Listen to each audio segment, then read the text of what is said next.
Alright, so today I'm going to be showing you a real quick tying tip that I've been using lately. And this mainly is for people who fish a lot of warm water. When I've seen this be done before, it's by other warm water tyers.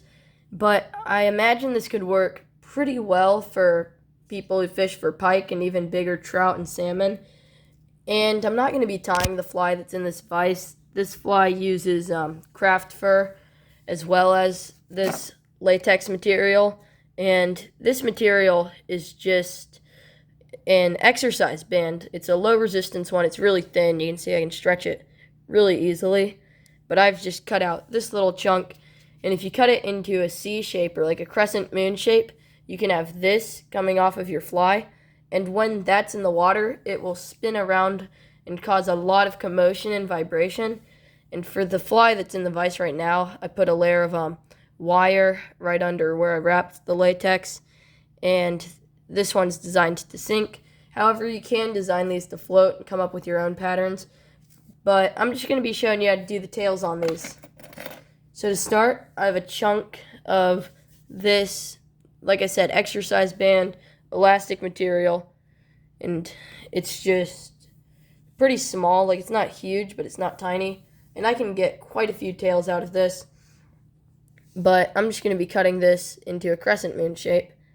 So to start, I'm going to cut on one side, just coming up along here, and just shifting just a little bit each time.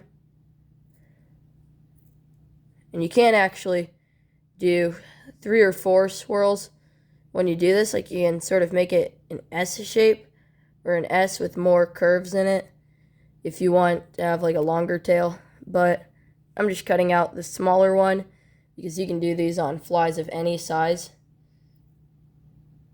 I've tied micro streamers like this before, and I've got a ton of bass and bluegill on them.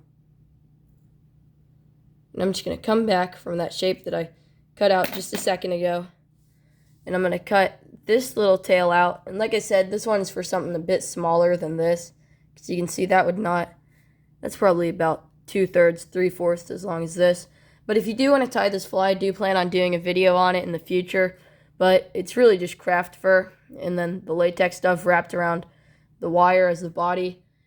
But I will definitely be doing a video featuring some of this material in the future, because, like I said, I have found it to be very effective when fishing for bass. And like I said, if it's underwater, it gives the effect of like a U-tail or a V-tail type worm. And if you get it to be topwater, it almost is like a miniature buzzbait, which works really well on overcast days when topwater's producing for big bass, if you tie it in the right size. And I believe I mentioned this earlier in the video, but I imagine this would work fairly well for bass.